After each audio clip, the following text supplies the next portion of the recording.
Bom dia, hoje é 16 de setembro de 2025. Meu nome é Breno Altman e estamos dando início a mais uma edição do programa 20 Minutos. Nosso convidado dispensa maiores apresentações. Vijay Prashad, historiador e jornalista indiano, é um dos mais importantes intelectuais críticos do nosso tempo. Diretor do Instituto Tricontinental, autor de dezenas de livros, tem sido uma das vozes mais relevantes na denúncia do imperialismo, na defesa da soberania dos povos e na interpretação das grandes contradições que atravessam atualmente o nosso mundo.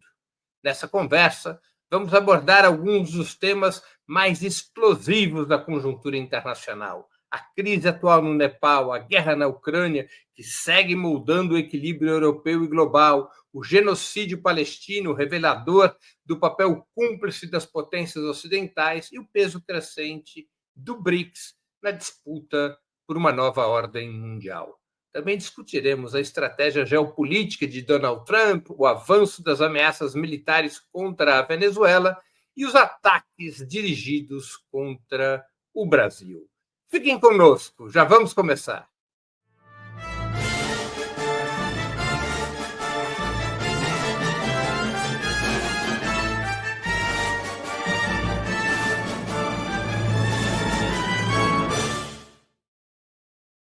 Good morning, Mr. Prashad. Thank you very much for accepting our invitation. It's an honor to have you again on the 20 Minutes show. I'm always happy to be with you, Breno. It's nice to be with a really good journalist. How do you see the current political and social crisis in Nepal? And what do you think are its deeper structural causes? Well, look, in 2015, Nepal had a new constitution. This was a constitution hard fought by democratic and left forces. I mean, people struggled for decades to end dictatorship, to end the monarchy, and they were able to write a really good constitution in 2015, only 10 years ago. Just before the constitution was enacted, there was an enormous earthquake in the Gurkha region of Nepal. About hundreds of thousands of people lost their homes, over 10,000 people died, and so on. It was the birth pangs of a very difficult process of transition for a country that has very hard terrain.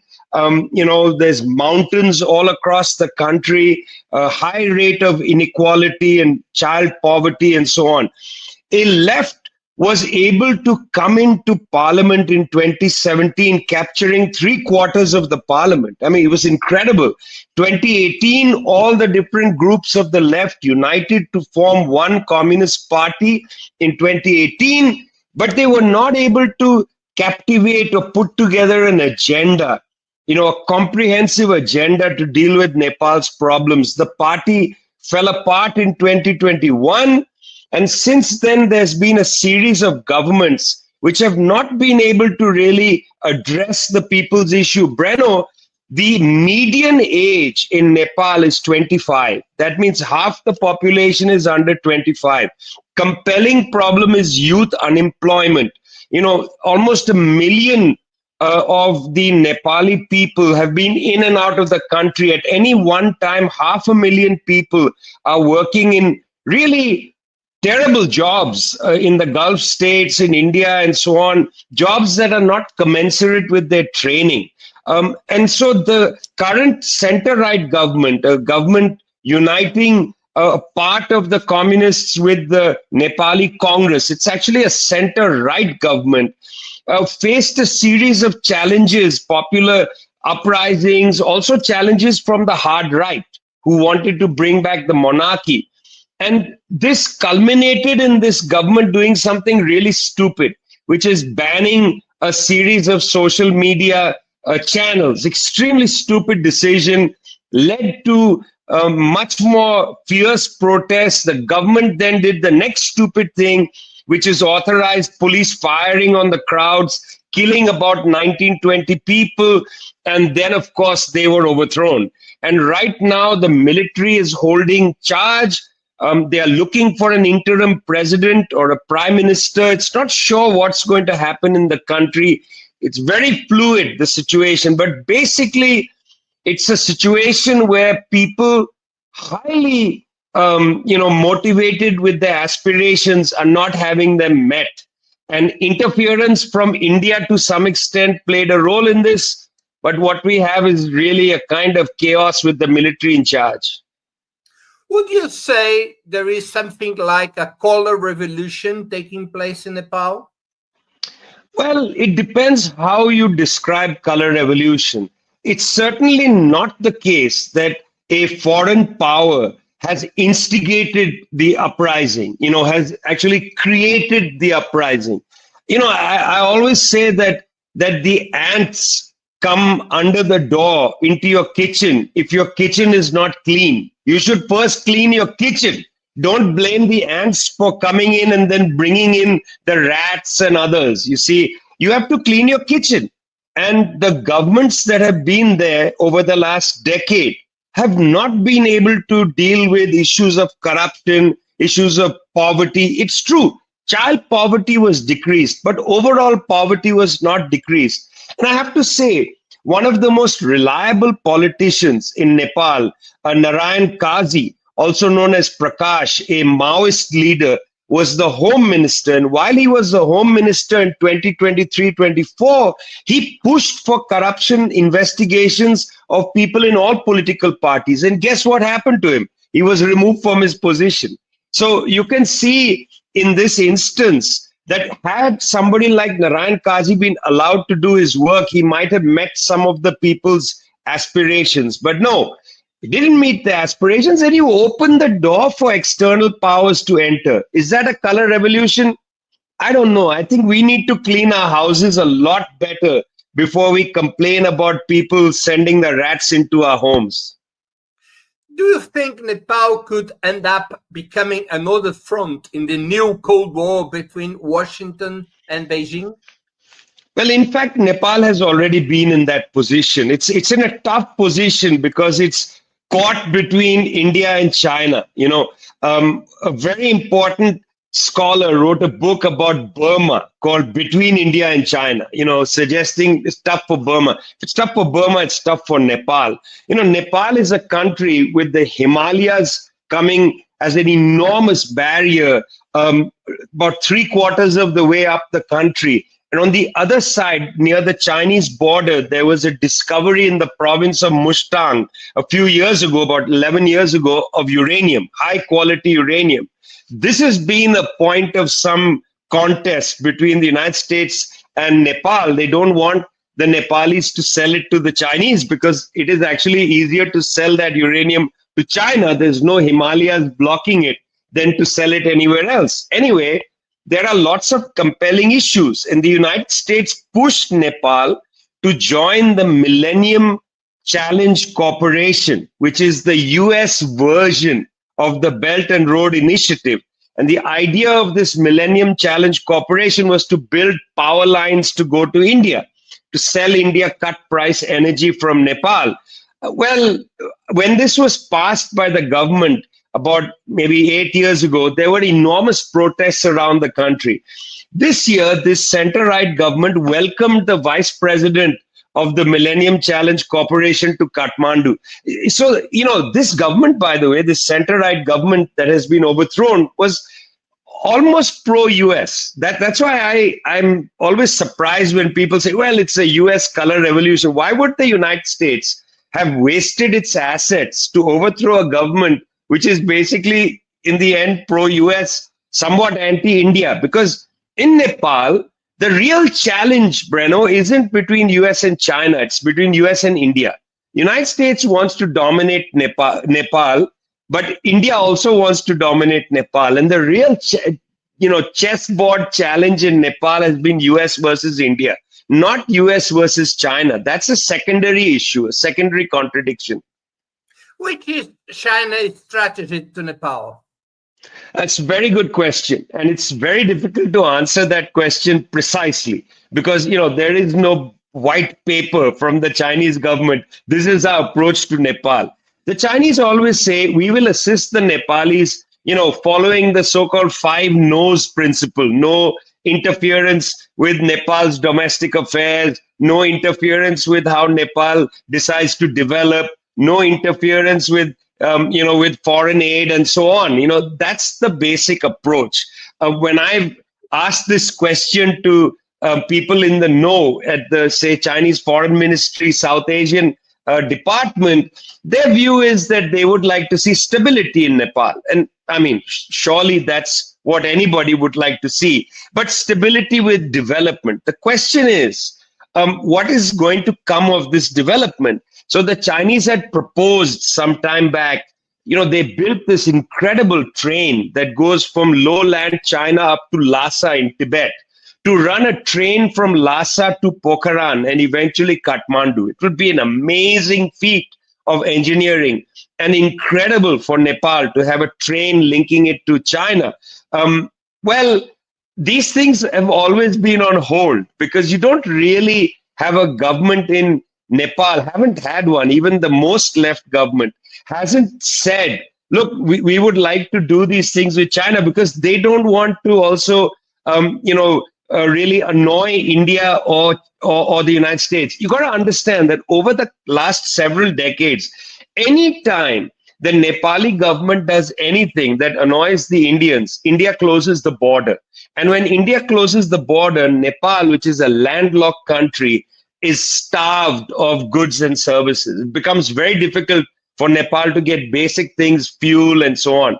So nobody wants to annoy India. And with India having a far-right government, it's hard for the Nepali government, even a left government, to say we would like to do things with China, at the cost of relations with India or the United States. Let's travel to another continent. In your opinion, should the war in Ukraine be seen as a clash between imperialist powers or as an anti-imperialist war? It's an interesting framework that you've used. You've put the word imperialism at the center of the framework. I mean, in a sense, the United States was trying to provoke its two, what the US called its two near-peer rivals, Russia and China. And it was using two conflicts at the two ends of Eurasia to provoke these countries. In Europe, it used the Ukraine issue. Previously, there was some issue with Georgia, but it used the Ukraine issue. And in Asia, it used the Taiwan issue to provoke China and Russia into some minor conflict in order to try to weaken these countries. These words I'm using, near peer rival, weaken, these are US government words. US former defense secretary, or now I suppose we are going to be calling them Secretary of War, Lloyd Austin, in Kiev, in Ukraine, just after the Russian entry into Ukraine, he said the goal is to weaken Russia. So this is a war that the United States wanted. When Russian troops entered Ukraine, the Chinese government released a statement saying this is an unfortunate event because China is trying to say, don't get provoked by them. Hold your powder. But Vladimir Putin made the point that, look, the Ukrainian military was getting ready to invade the Donbass region. And who knows what they would have done to the Russian minority speakers. So we went in there to protect them. I mean, this is a historical debate about, minorities, protection, the Nazification of Ukraine, and so on. But I believe this was a war imposed by the United States and its NATO allies on Eastern Europe. This is not an Eastern European war. This is not really a war between Ukraine and Russia. This is a war imposed on those border regions by NATO and the United States. And now the Europeans are trapped in this war. They don't know how to de-accelerate. In Taiwan, the Chinese government in Beijing has been very clever. They are holding back. See, they know that Taiwan is part of China. They know that. There's nothing else. History is going to vindicate that eventually. They don't need to go and invade Taiwan. But if the United States placed mid-range nuclear weapons in Taiwan or threatened to do so, Beijing would enter Taiwan and would get involved in a conflict there. But Beijing till now is being very careful. The provocation hasn't accelerated, but it might. You never know what Washington is going to do. That's the issue. After more than 3 years of conflict, what does the war in Ukraine tell us about the decline or persistence of US hegemony in Europe? Well, okay, so the first thing is I do not believe that Moscow's intention at any point was to occupy all of Ukraine. I do not believe that was the objective. It's true, in the early part of the war, Russian troops came in from Belarus in the north, moving towards Kiev, but they didn't really make any substantial advances. My view, and I'm not a military specialist, but this is obvious. You don't need to be, you don't need to be a general, ex-general to make these comments.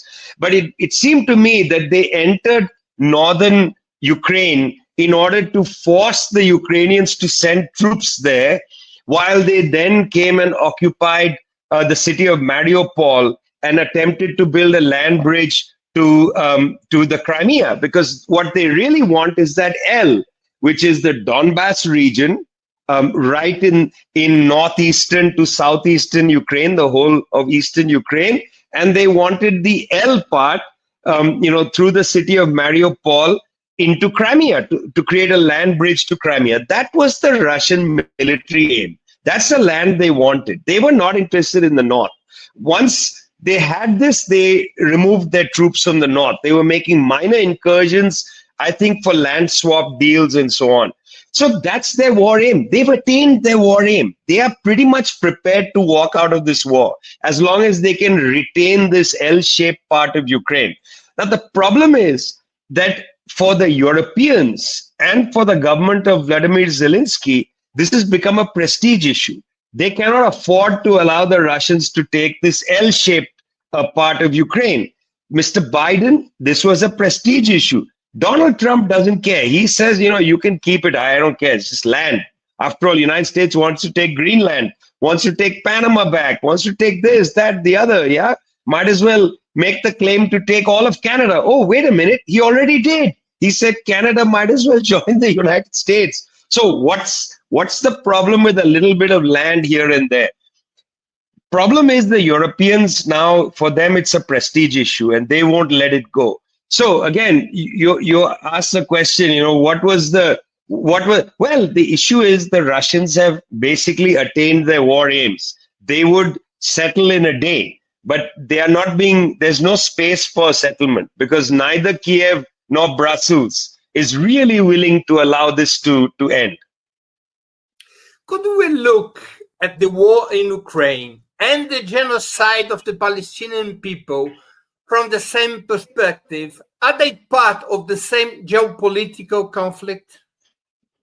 In a sense, yes, because in a sense, there's a lot of prestige at stake in both these wars, Western prestige.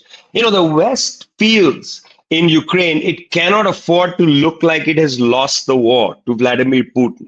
I mean, that seems to be more important than further loss of life in Ukraine. I don't think they really care about Ukrainian suffering. They just can't afford to look like they lost to Vladimir Putin in Ukraine. That's a matter of Western prestige. In the same way, I think it's a prestige issue vis-a-vis Israel's genocide against the Palestinians. I just think that at a certain point, you see, in 2014, the Israelis bombed Gaza ruthlessly, killed over 3,000 civilians. But then the war aim was narrow. It was to so-called destroy the Hamas infrastructure. They did some bombing, 3,000 people died, there was a lot of smoke, and then they left.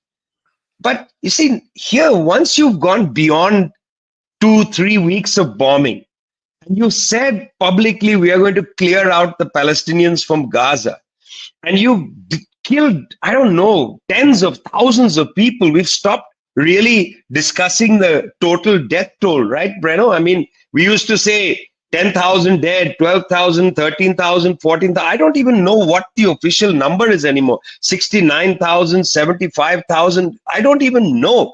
And then the unofficial number, who knows? Yeah. but a lot of people are killed.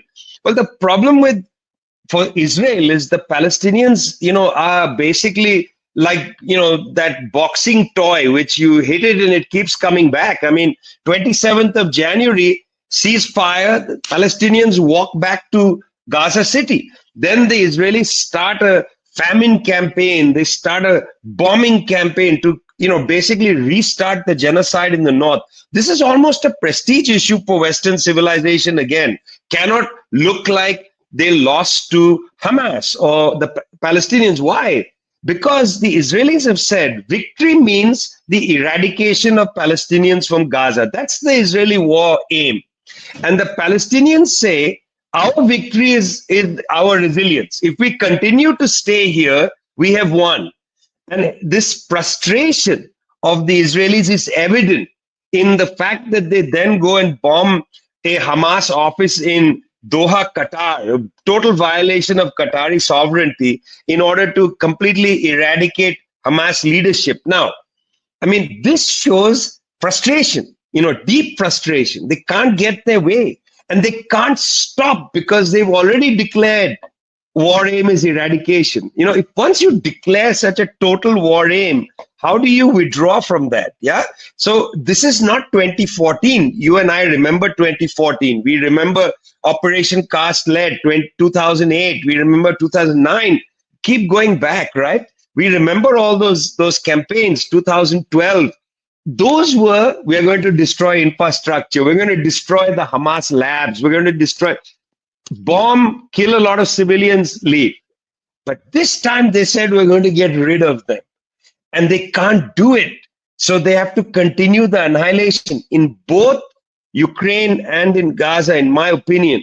The main issue on the line is a sort of dignity or superiority of the West and the inability of the West to acknowledge the possibility of failure.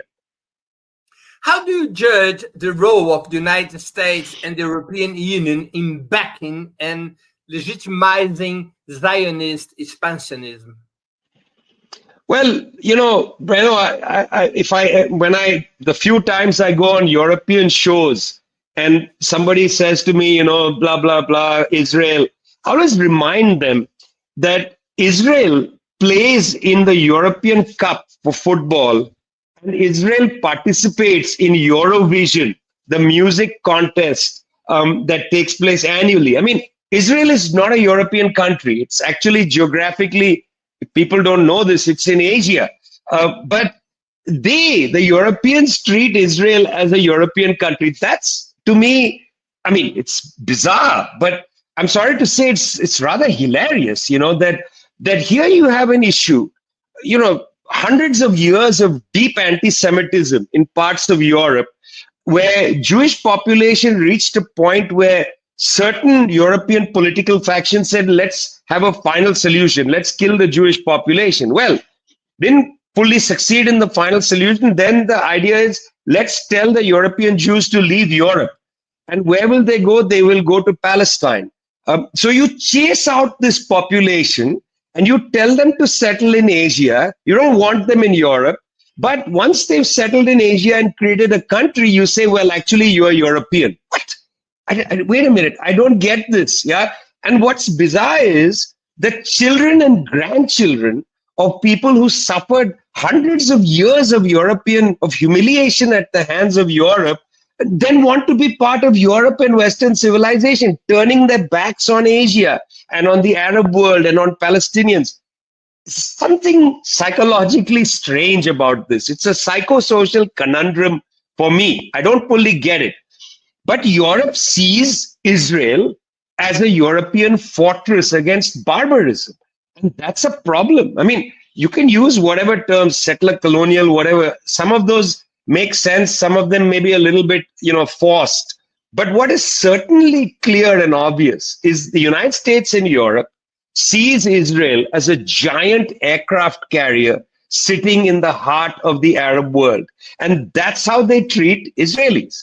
Basically, Israel is fortress Europe inside the Arab world. And I don't know why Israelis allow themselves to be that. Why don't Israelis turn and shake hands with people who are their neighbors and say, let's figure out a way to sort this out. We can't annihilate people. We can't have apartheid here. We can't build a Jewish supremacist nation. We want to build a nation of all people. I mean, after all, I have understood that we are post ethno-national states. I've understood that we are supposed to be post them. We will not tolerate a white supremacist state in the United States, a Christian state in the United States. We will not tolerate a Christian white republic in France. The same way we should not be tolerating a Jewish supremacist state in Palestine, or a Salafi Islamic supremacist state with a monarchy in Saudi Arabia. What do you see as the plans of the Zionist regime under Netanyahu's leadership? Well, you know as much as I do that Mr. Netanyahu is got only one country, and Mr. Benjamin Netanyahu's country is Benjamin Netanyahu. He is not the Prime Minister of Israel. He is the Prime Minister of Benjamin Netanyahu. He'll do whatever it takes to remain in power. He doesn't care. Some people in Israel, I don't agree with them, but they say, well, he escalated the war to prevent his government collapsing because there was a dispute with the religious parties saying we're going to walk out of the government because we don't want obligatory military service for Orthodox Jews and so on. I mean, whatever. These are internal Israeli political dilemmas. But he is a one-man band. He is a survivor. He is a dangerous character for that. On the other hand, if we look at broader issues, it's pretty clear that they have built widespread support in the country for annexation of the West Bank and Gaza. There's widespread support for the movement, population transfer, which is a war crime, of Palestinians from both the West Bank and Gaza, and I suppose East Jerusalem, which has largely been already annexed, but to move the Palestinians out to Jordan, to Egypt. I call this the three-state solution, the Lebanon, Egypt, and Jordan solution. That's what the Palestinians will get. They will get expelled to these countries. Now, there's a problem for Mr. Netanyahu. The government of Mr. Sisi in Egypt, which has done almost nothing for the Palestinians, is not willing to take the people of Gaza into Egypt. He doesn't want them, to be sitting in the Sinai Desert or anywhere there. The Jordanians are not interested in accepting any more Palestinians. So there's a problem. Where are you going to send them? You're going to put them in a boat, the ship of fools. Remember that ship, which carried Jewish refugees from Europe to the United States, and the US said, sorry, we don't want you, a history that is never remembered. But meanwhile, other countries welcomed Jews into their land, such as Mexico, where Lázaro Cárdenas said, anybody is willing to come. Tomorrow, Tricontinental will publish a newsletter by me in which I write about one of my teachers, Friedrich Katz, one of the great historians of Mexico.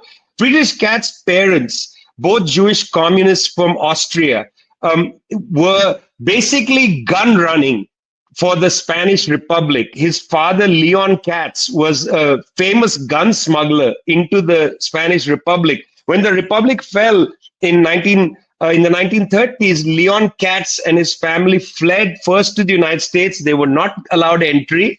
And then Lázaro Cárdenas welcomed them into Mexico, where young Friedrich, aged 10, grew up in Mexico, became a great historian, wrote a terrific book about the Mexican Revolution. I loved him deeply for his great enthusiasm. He remained grateful to Mexico his whole life. These are stories we never remember. We don't remember this. We think of the United States as the great defender of Israel, but not the defender of Jewish refugees. For that, you must look to countries today that are critical of Israel. That's the interesting thing. Mexico is critical of Israel, but Mexico took more Jewish refugees in the 1930s than the United States. What lessons does the Palestinian struggle offer today to other movements in the global South? Well, unfortunately, it offers only the lesson of resistance and I suppose resilience. There's very little else that you can take. They are facing such enormous violence, such incredible violence that the fact that they are still there is, for me, incredible. I mean, Muhammad Darwish, the great poet of Palestine, in many of his poems,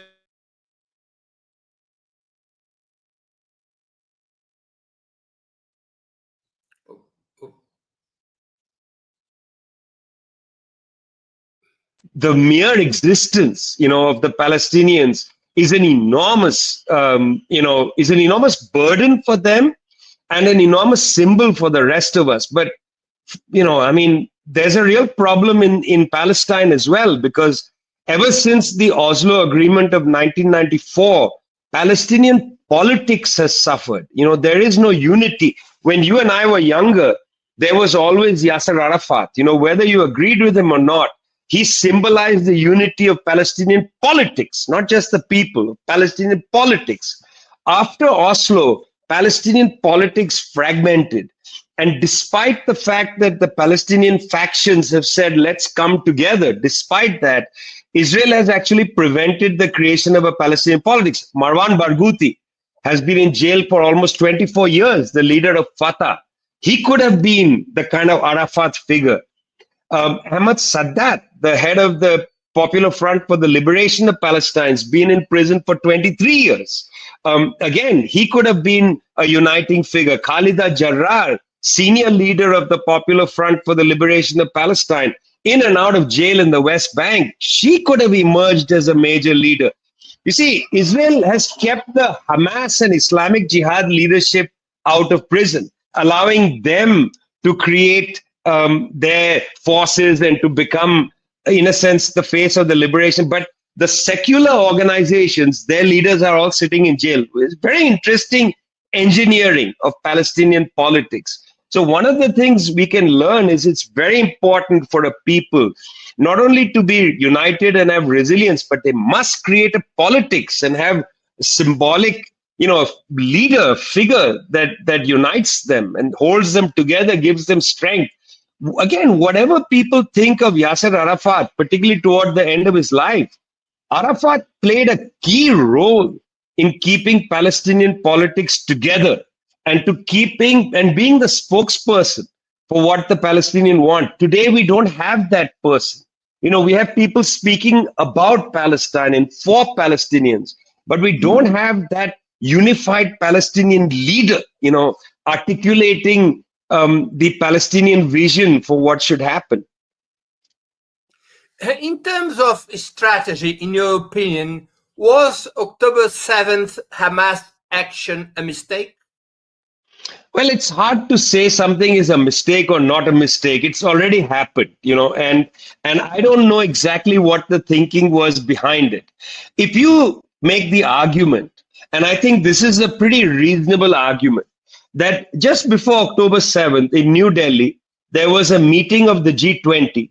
On the sidelines of the G20 meeting, there was an agreement signed for the building of an India, Middle East, Europe corridor, economic corridor. It was going to start in Gujarat in India, go across the water to Dubai in the United Arab Emirates, go up Saudi Arabia, cut directly from Saudi Arabia into Israel to the port of Haifa, and then from the port of Haifa go to Greece. This was going to be a major corridor that the United States was brokering between India, United Arab Emirates, Saudi Arabia, Israel, and the European Union. Now, India, United Arab Emirates, and the European Union have relations with Israel, but not Saudi Arabia. If this had gone through, Saudi Arabia would de facto have normalized with Israel because they would have permitted the building of this corridor. Shortly thereafter, October 7th happens. Now, maybe, and this is a matter of some speculation because Hamas has never openly talked about any of this, maybe Hamas attempted this as a way to create problems for the corridor. It's not entirely impossible. Hamas acts strategically. This was not just a tactical move like, oh, we have an opportunity, let's go. They had a strategy, which was perhaps to disrupt what would have been the nail in the coffin. I mean, if Saudi Arabia normalizes with Israel, that's the nail in the coffin for the Palestinians. I mean, that means that everybody basically has normalized, what would be left? And I think this was likely a strategic move on their part. I don't know. And by the way, this was a strategic move on the part of Hamas and Islamic Jihad. I don't know how much coordination there was with the other factions, because now also remember that it was after October 7th that the Chinese brought the 14 factions to Beijing to have a conversation about a united agenda. I don't think that was happening before, although we don't know the complete details on that. So I don't think all of Palestinian political society had a discussion about this strategy. But I think it is not unlikely that Hamas acted then in order to scuttle the plan to allow Saudi Arabia to normalize with Israel. But again, this is really speculation. The BRICS is often described as a counterweight to Western hegemony. Do you believe the bloc has already established itself as a geopolitical pole? Well, the first thing is the BRICS is still largely a trading bloc. There are much too many different kinds of political viewpoints inside the BRICS. I mean, you have the Chinese Communist Party leading China at one end, and you have the far right Bharatiya Janata Party leading in India at the other end. I mean, you couldn't have more diametrically opposed political viewpoints. What unites them all is the question of the disappearance of the markets of the global north. The markets of the global north have disappeared after the financial crisis of 2007. Growth rates are low in the north. The southern countries, their trade has doubled from 2 trillion to about 6 trillion. It's tripled to almost 6 trillion now between the south, amongst the southern countries. South-south trade is higher than north-north trade. It's pretty interesting how this is galloped, and so that's what actually holds the BRICS together. It's not held together by a political view. I think that would be a little too far, which is why at the BRICS summits, it's more interesting to see what they decide on economically than what they decide on politically. Politically, it's often jargon. Of course, they talk about UN reform, they talk about seats for Africa and Latin America at the Security Council, permanent seats, and so on. Of course, all that's true.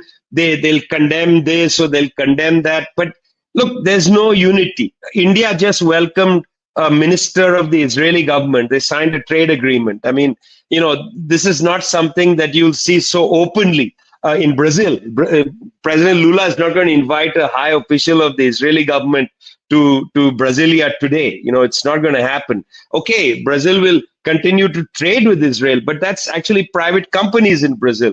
Would Mr. Lula do that? I don't think so. I'm not sure, but I don't think so. So it's not really a geopolitical unity that should be sought in the BRICS. That would be to ask too much of it right now. But it's also true that the BRICS states in different ways are beginning to understand that the West is not a reliable stabilizer of the world, which is why in many ways, when at the Shanghai Cooperation Organization, when Xi Jinping put forward a global governance initiative, this was not entirely dismissed by others. They are interested. What is a global governance initiative? What is it going to amount to? They want stability, and the West is not producing stability. I think the first shocking thing for the whole world was how the United States decided to just go and attack Iraq in 2003 without any care. Yugoslavia in 1999 was the first out-of-area operation for NATO. But 2003 was brazen. They lied to the UN Security Council. They dismissed other countries' warnings. They dismissed the South Africans saying we want to open a dialogue with the Iraqis. And then just a few years later, right, 8 years later, the United States destroys Libya, violating the UN Security Council resolution, which was just for a no-fly zone. The African Union completely dismissed. All of this, I think, was quite a shock to countries in the global south. They didn't expect the United States to behave like cowboys like this. It's at the same time in 2006 that North Korea tests nuclear weapons. The first new nuclear test in the 21st century, saying, look, without a nuclear shield, we will be vulnerable to regime change. And I think, this whole NATO mentality, which is what the Indian foreign minister said, we don't subscribe to the NATO mentality. This instability, this kind of cowboy attitude to the world, that's what's really bringing these countries together politically. They have economic ties in common, but politically, they are coming together because they need stability in the world order, and the US cannot promise that. And what's happening with your India in terms of foreign policy? Well, my India, India is an interesting place because, like Brazil, it has a large population of people who are struggling to get by. Brazil at one point exited poverty and so on, in that sense, better than India. But India has a very high rate of poverty.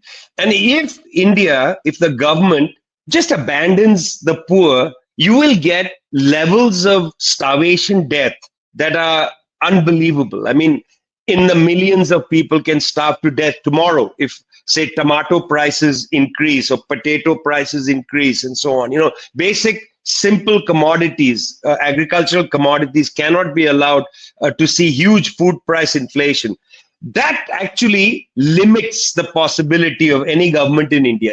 No government can afford to have millions of people starve to death, which is why India could not break with Russia and had to continue to import Russian oil.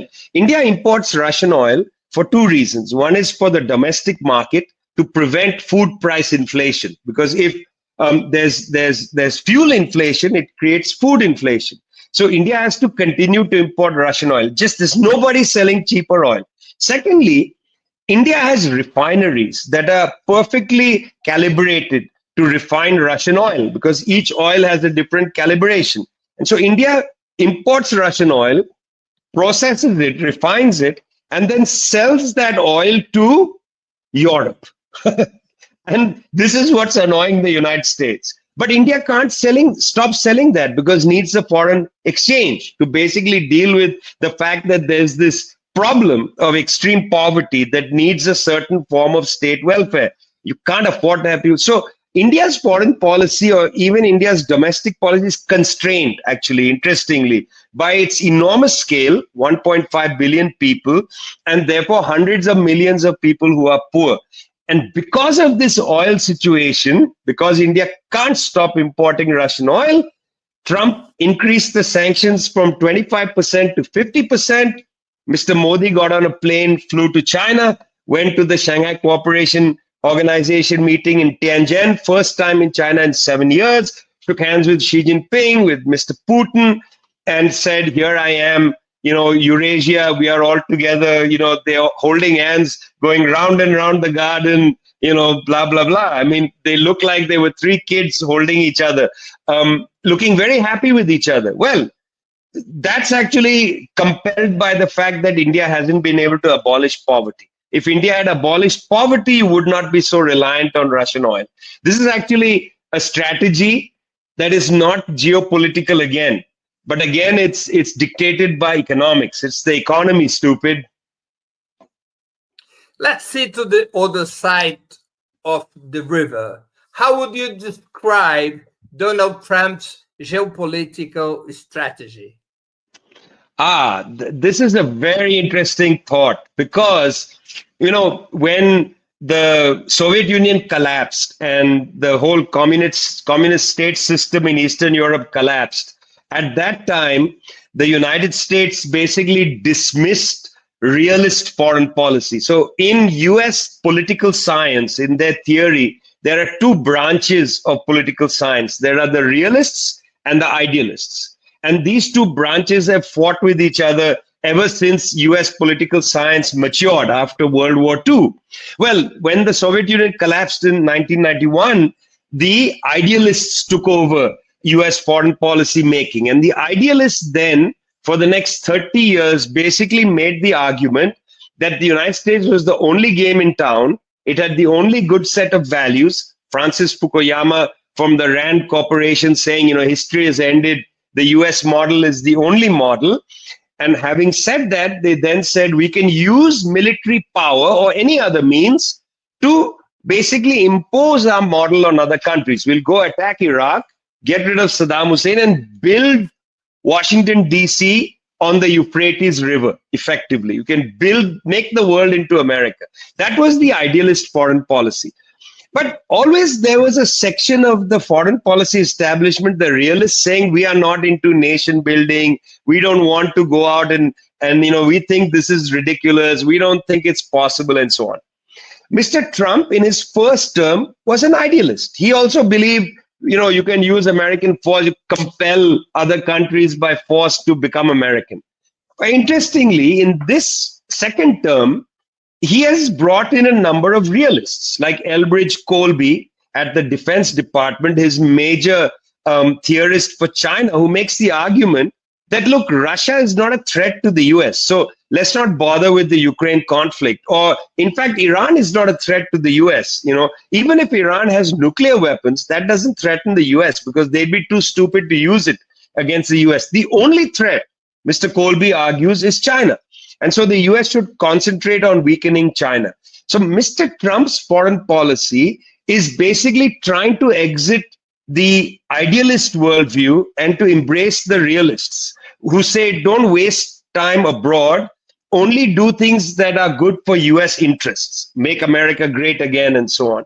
And so I think that's where he is. He's sort of caught between the idealists who have controlled foreign policy making for decades and the Europeans who are foreign policy idealists, in a very arrogant and annoying way, and this realist strand of US foreign policy, which says only go after conflicts in the world which impact the US. In fact, they are not isolationists. They are also very aggressive and they are also very imperialistic, but in a different kind of strategy than the idealists. And part of the clash between Brussels and Washington now with the Trump administration is between Washington's realism and Brussels' idealism. The United States has been stepping up its military threats against Venezuela once again. Do you think these threats are credible or mainly a tool of pressure?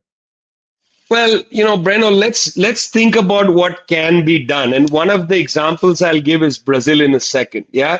I mean, look, the whole thing is a fabrication.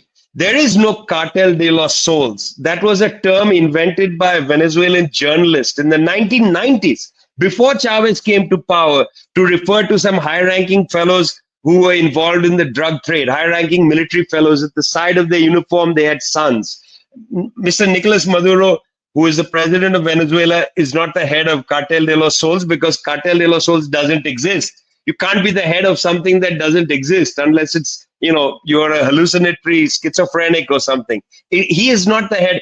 And the US government itself acknowledges most drugs come through the Pacific, not the Caribbean, 80% of them through the Pacific. This whole thing is a fabrication. Okay, they have 8 warships, including a nuclear submarine sitting off the coast of Venezuela. It's quite serious. On one of them, the US Secretary of War, Pete Hegseth, made a visit. So the whole thing is very serious. It's not a joke. However, what can they do? There are about 4,000 US soldiers on these 8 ships. There are 150,000 regular Venezuelan troops in Venezuela. United States, I don't think, is prepared to invade Venezuela. They will get defeated. I mean, you can't have 4,000 people fight against 150,000. Plus, we don't know how many irregular people will take up arms. I don't think they are planning an Iraq, number one. Number two, is this, and here's the Brazilian example, is this Operation Brother Sam? In 1964, United States sent the USS Forrestal, I believe, to sit off the coast of Rio and Sao Paulo. Few American ships sat there, basically telling the Brazilian military, you can act against President Goulart, overthrow him, we'll back you up in any way. There'll be no Soviet interference, nothing. That was Operation Brother Sam. Is this Operation Brother Sam? Are they sending a message to the Bolivarian military? The Brazilian military in 1964 was very different than the Bolivarian military in 2025. I doubt very much that they'll find a general in Venezuela today who'll be willing to be their puppet. I doubt very much. The military is highly trained politically in Venezuela. They are not going to break ranks. I doubt that will work.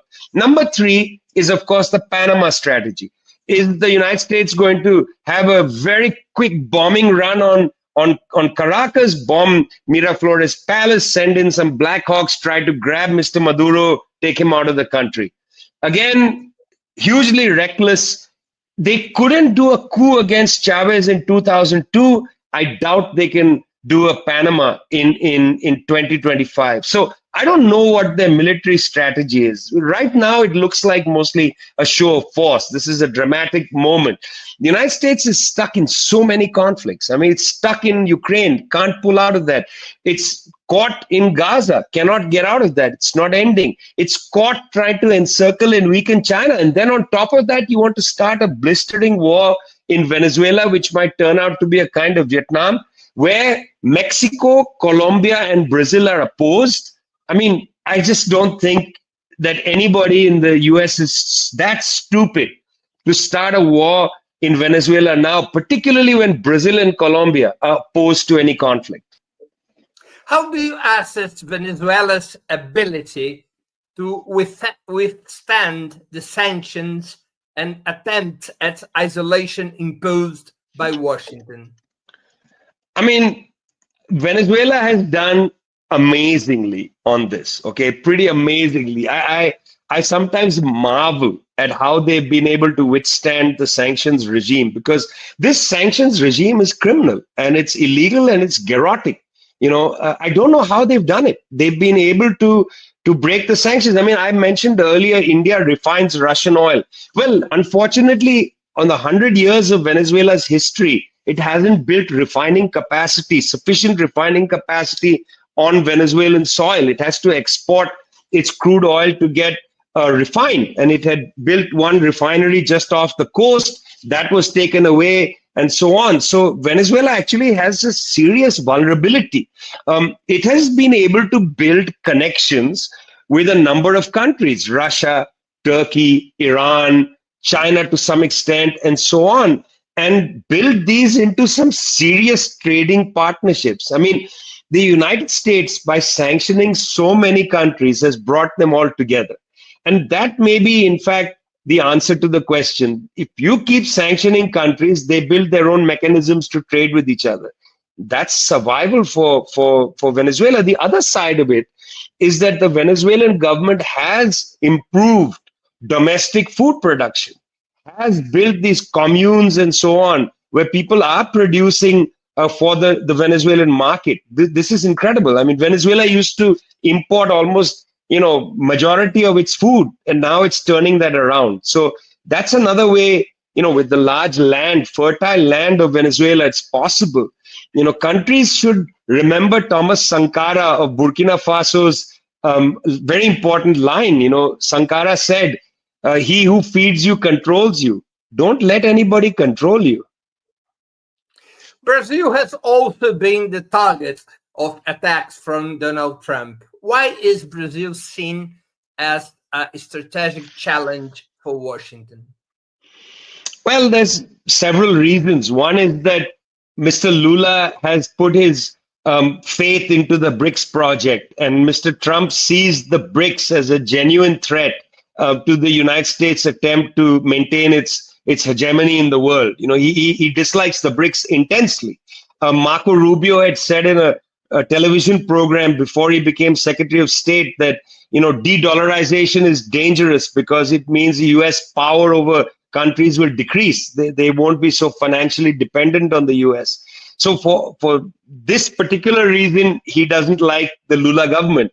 Secondly, Mr. Trump sees in Jair Bolsonaro a kindred figure, that they are sort of political twins, and wants to help Mr. Bolsonaro. I mean, look, there's a real danger in using some concepts that are not sufficiently rigorous, like the concept lawfare. The concept lawfare was used when we talked about President Dilma being removed from office, or President Lula getting hounded in the Lavo Jato case. And so now Trump is using it. He's saying he's a victim of lawfare. Yeah. He's using the term to describe what's happening to Mr. Bolsonaro. They have a kindred relationship. He wants to make sure that the Bolsonaristas come in at the next presidential election. They're going to do everything they can to interfere in the Brazilian election. That I can tell you directly. And I think the third reason why the United States is keen on shifting the balance of power in Brazil is I think they smell something happening in Latin America. They smell that underneath Mexico, there is a rightward turn taking place in Latin America. Bukeleism, Bukele, the president of El Salvador, Bukeleism, this idea that you should allow your government to just go and kill drug dealers and so on, is infectious among sections of the middle class and even of the very poor. You know, they don't want to see their neighborhoods racked with guns and drug gangs and so on. Bukeleism is striking a chord as far down as Chile. You know, maybe Milei was hammered at the Buenos Aires elections, but that doesn't mean that the right may not prevail again. You know, in Argentina, what does the left have to offer if the right is going to say, we'll take care of crime, you know, give us the Bukele mandate? You know, so I think they sniff that there's a turning happening, that even in Colombia, the right might return. And if in Brazil, the right comes back, that's a right-wing consolidation. It's a little bit like the game of Risk, Breno. If they can take Latin America, then they consolidate their hemisphere, and then they move on elsewhere. Finally, how do you see President Lula's foreign policy, especially the balance between deepening ties with the BRICS and maintaining relations with the West? I mean, Mr. Lula is, and you know much better than I, Mr. Lula is a tightrope walker. He is a very good walker through narrow spaces. You know, there's something quite spectacularly brilliant about his political tactics. And I think he's dancing he's in a very delicate situation. You know, people who expect him to be harder and tougher and more, you know, BRICS oriented and so on, I don't think they fully understand. More Chavez style. More Chavez. I think they don't understand Brazilian society and Brazilian politics. I mean, and again, of course, you know this and your viewers know this much more than I, but I've always felt that Brazil is instinctively, at this point, a center-right country. It's not a center-left or a left-wing country. I mean, your National Assembly is a right-leaning National Assembly. You know, he has to deal with that. It's not a country with an instinctively left-wing, revolutionary kind of social agenda. You know, Mr. Chavez had to really fight to build that in Venezuela. It wasn't delivered to him. You know, they had to build it. And in Brazil, it's not been easy to build such a consensus. You know, I mean, many of the provinces are governed by the right. And I think that's the role. Lula is a tactician. You know, his own government is a unity government. It's not a left-wing government. He has to run a unity government. So I understand where he is. I appreciate him for what he does, given where he is. And I think that's the only sensible approach to take. To be overly critical of Mr. Lula is a mistake. You should be overly critical of Brazilian society, not Mr. Lula. It's not Mr. Lula's fault that Brazilian society is a center-right society. Mr. Prashad, thank you once again for your time and for this conversation. We are truly grateful for your presence on our program. I love being here. Thanks a lot. Bye-bye. Também agradeço a todas e todos que assistiram esse programa, em especial aquelas e aqueles que puderam fazer contribuições financeiras ao nosso site e ao canal de Opera Mundi no YouTube. Sem vocês, nosso trabalho não seria possível e não faria sentido. Um grande abraço a todas e a todos.